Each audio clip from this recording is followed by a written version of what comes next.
Hello everybody, welcome 2018. This is my first video this year, so I thought I'd hold off until I get my new bike. It's not brand new, but it's new to me. It's a 2016 Honda Grom, or Honda msx125 if you're in this country. This is what it looks like. I've got the white version. It's got the new headlight because it's the new version. 125. In pretty good condition. It's currently dirty because of me. I've been riding it around a lot. I've covered a few hundred miles. I've had it about just under a week. So yeah, I thought I'd review it. Let's skip to the road. And welcome back. Like I said, this is a 125 cc engine, which isn't too bad. You're not going to get anything too fast out of it, but frankly, if you buy it, you're not going to expect anything too crazy anyway. It's not the slowest 125 in the world. I've ridden a few, and this is actually not that bad. The acceleration's alright, and it moves quite well considering, you know, I'm 6'4", weigh just over 200 pounds, and it shifts fine with me on it, so that's, yeah, that's pretty good. I wanted to go for this because I've seen them around a lot, and I've just always wanted to have a go, so I thought might as well trade in my 600 and get this. But so far I've done a few hours on it and it's not uncomfortable. I thought I was going to be cramped up, but it's not. The seat's hard, but no bike is perfect really. Yeah, I generally thought I was going to be like one of those elephants riding those tiny bikes you see in cartoons, but it's not that bad. The bars are fine. The brakes, the back brake's pretty terrible. The front brake's not too bad. But luckily, where it's not a heavy bike, it's going to stop you just fine. The mirrors, I can see my elbows, so they're not really fit for purpose when it comes to me, but I'm quite wide, so manoeuvrability, you're not going to find a bike that flicks around as much as this. This is ridiculous. So far I've ridden it obviously for a few hundred miles, and I've not stopped smiling since. It is one of the most enjoyable bikes I've ever ridden. And I know people get embarrassed about riding a 125, but the whole point with this one is it's meant to look ridiculous, which makes it almost cool. You know, 125s are usually trying to be bigger bikes, and they're never going to succeed because they've still got a small engine, they still look a bit skinny, you know.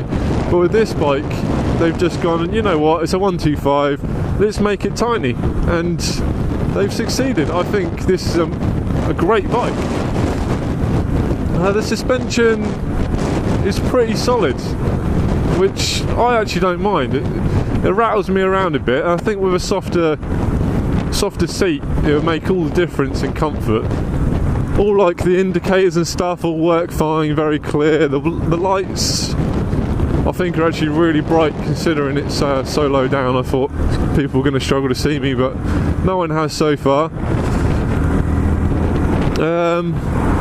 The clutch and everything, that's my only bugbear with the clutch, is it engages just as you right on the edge of letting it out. So right on your last fingertip whip, that's when it sort of kick in, which is something that I just need to get used to. Like any bike, once you get used to it, it's fine. The gears, as soon as you hit first, usually if you try and tap down, it's quite solid, so you can tell you're in first. But with this, there's quite a lot of play once you hit first and keep tapping down. That's irritating, but you just kind of trust that you're in first as often as you can, really. So once again, it's not a big problem. I think this isn't going to be like slating the bike because I'm generally loving it. So I'm not actually planning on getting rid of it anytime soon. I was worried when I first bought it because I am so tall. I accepted that I was going to look ridiculous, but I kind of need that for now. I wanted a fun bike I can do things that I couldn't do on a 600, that I could take it places that I couldn't on a bigger bike, you know. So I bought this for the fun factor. The dial's quite clear. It's got it shows the revs, it shows your fuel, shows the time, shows the miles, and obviously the miles per hour that you're going perfectly clearly. It doesn't show a temperature or anything, which is a bit annoying, but you know, usually you can tell when it's at temperature because it stops revving so high, if that makes sense. I think with this bike you have got to plan ahead more, because one, the power, you know, you're not going to exactly accelerate off at breakneck speeds, which isn't bad, and two, you've got to watch out for bumps a bit more, because the tyres are so small that they rattle you about otherwise. But once again, it's not a problem. I think overall this bike is built actually really well. I haven't seen any major problems or bits that I really dislike. You can fill a tank for about £6 from empty, I'd say, maybe less than that. Obviously, if anyone is thinking about getting one and they have any questions, they feel free to ask me in the comments. I'll get back to you. You know, that's one of the things I think should always be the case, is if there's any questions, they should get answered as soon as possible. But all over, I like this bike. Actually, one thing I don't understand is it has pillion pegs, so you can have someone on the back. I don't understand that myself.